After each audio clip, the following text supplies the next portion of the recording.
ఇది రాష్ట్రానికి ఒక ఇంపార్టెంట్ పరిశ్రమనే కాకుండా ఒక సెంటిమెంట్.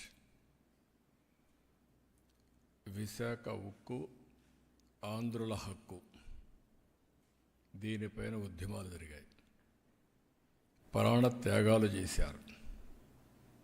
ఒక్క విశాఖపట్నంలో ఉండే నగరవాసులే కాకుండా సమైక్య ఆంధ్రప్రదేశ్ మొత్తం ఆందోళన చేసి ఆ రోజు తెలుగు జాతి సాధించుకున్నటువంటి ఉక్కు ఫ్యాక్టరీ ఇది.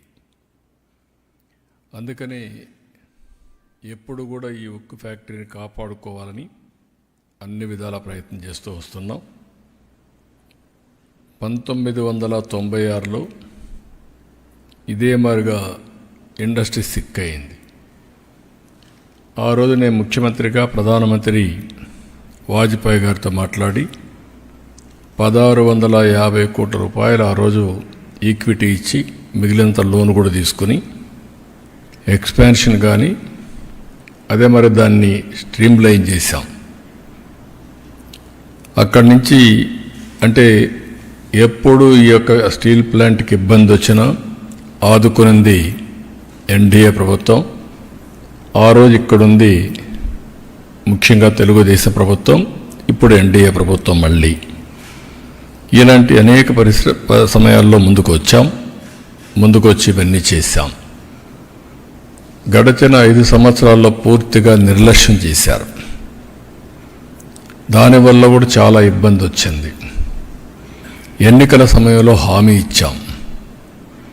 అదే సమయంలో ఈ స్టీల్ ప్లాంట్ని కాపాడుతామని చాలా స్పష్టంగా చెప్పి నేను ముఖ్యమంత్రి అయిన వెంటనే దీని మీద శ్రద్ధ పెట్టాం. అనేక మీటింగ్లు పెట్టాం.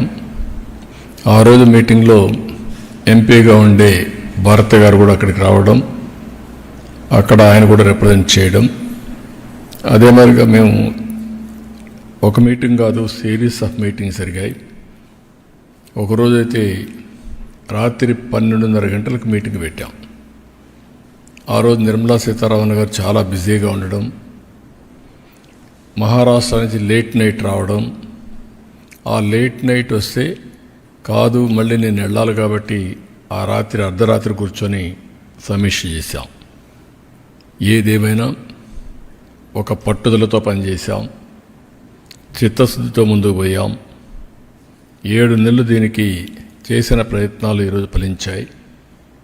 ప్రధానమంత్రి గారు దీనిపైన సానుకూలంగా స్పందించారు. ఒక మాటలో చెప్పాలంటే ఇది అసాధ్యం అనుకున్నది సాధ్యంగా అయ్యే పరిస్థితికి వచ్చింది. ఇది విశాఖపట్నం ప్రజల అభీష్టం, కార్మికుల యొక్క శ్రమ. దీన్ని మళ్ళీ కాపాడుకోగలిగాం, మళ్ళీ ట్రాక్లో పెట్టగలిగాం. ఈరోజు 11,440 కోట్ల రూపాయలు ఈ ఇండస్ట్రీని రివైవ్ చేయడానికి ఇవ్వడం అనేది అరుదైన అనుభవం. ఈ విషయం ప్రతి ఒక్కరూ గుర్తుపెట్టుకోవాల్సిన అవసరం ఉంది. అదే సమయంలో నేను విశాఖపట్నంలో పనిచేసే కార్మికులకు అందరికీ విజ్ఞప్తి